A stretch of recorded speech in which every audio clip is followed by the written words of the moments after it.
எல்லாத்துக்கும் வணக்கம். Hi, welcome to my channel.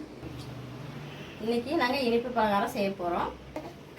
ஒரு கப்பு ரவை, ஒரு கப்பு அஸ்கா, ஒரு கப்பு மைதா, ஒரு முட்டை, ஏலக்காய் ஒரு 3, அப்புறம் கொஞ்சம் சோடாப்பு, 3ஐயும் கலந்துக்கிட்டு ஒரு அரை மணி நேரத்துக்கு முன்னாடி ரவையை ஊற வச்சுக்கணும். அது பிறகு அரை மணி நேரம் கழித்து எல்லாத்தையும் ஒன்றா போட்டு கலக்கி நல்லா கொஞ்சம் கட்டியாக இட்லி பதமாக கலந்துக்கிட்டு நீங்கள் மணியாரம் சூடணும். அடுத்து ஏலக்காய், அடுத்து சோடாப்பு, அடுத்து ஒரு முட்டை. நீங்கள் வாழைப்பழம்னாலும் போட்டுக்கலாம், எந்த வாழைப்பழம்னாலும் போட்டுக்கலாம். நாங்கள் முட்டை போடுறோம். இது நல்லா கலக்கணும். கட் பண்ணிக்கிறோம். இது நல்லா கலக்கணும். நமக்கு தேவைக்கு தக்கன தண்ணி ஊற்றிக்கணும். சரி, சுகர்லாம் எவ்வளோ இதுன்னு சொன்னீங்களா? ஒரு கப்பு சுகர், ஒரு கப்பு மைதா, ரவை ஒரு கப்பு, முட்டை 1, மொத்தம் 4 இன்க்ரீடியன்ஸ் தான். மறுபடியும் நமக்கு அதை அஸ்கா வேணும்னா போட்டுக்கலாம். இனிப்பு வந்து அவங்க டேஸ்ட்டுக்கு ஏற்ற மாதிரி.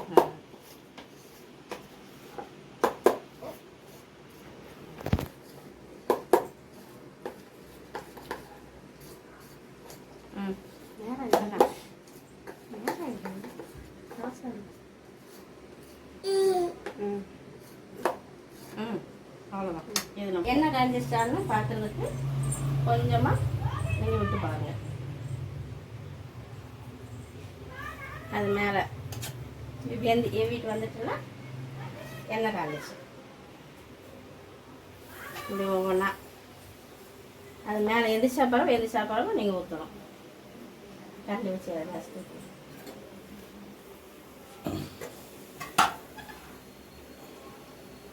இது பார்க்கலாம்.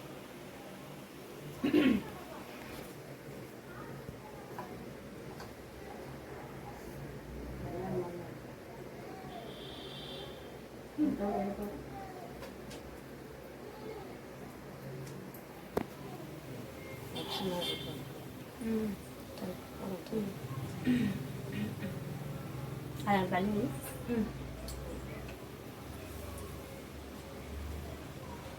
இருக்கா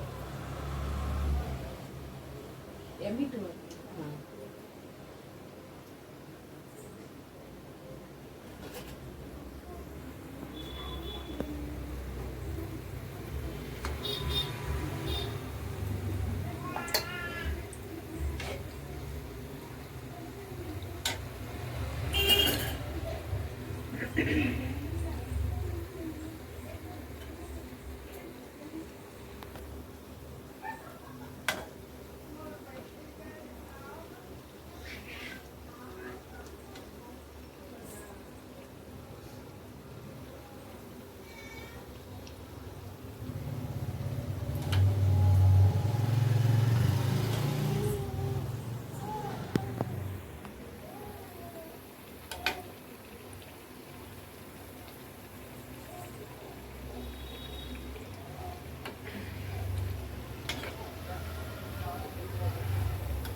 இந்த இதில் இந்த நிறம் வரணும். நம்ம அடுத்தடுத்து ஊற்றிக்கலாம்.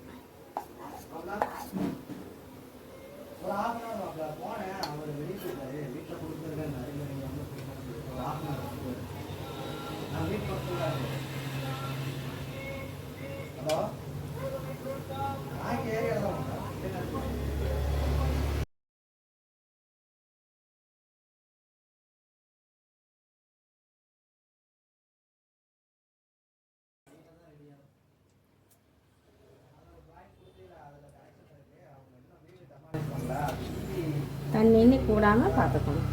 நம்ம எவ்வளோக்குளவு ரவையை பனைஞ்சு வைக்கிறோமோ அதுலேயே எல்லாமே சேர்த்துக்கணும். எக்ஸ்ட்ரா வருது ஒரு முட்டை மட்டும்தான்.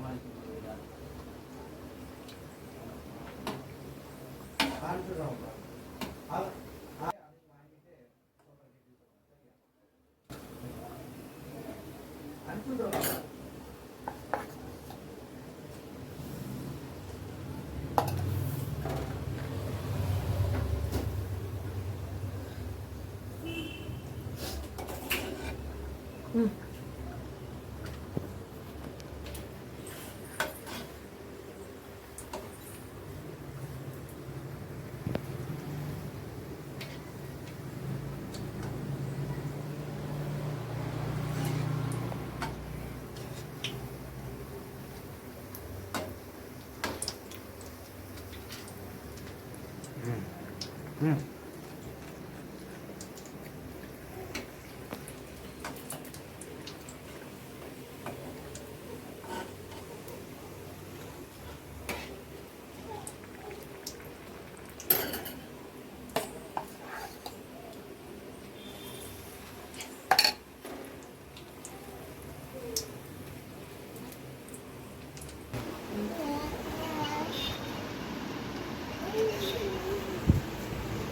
உள்ள சாஃப்டா வெளியே கிறிஸ்பியா ம்.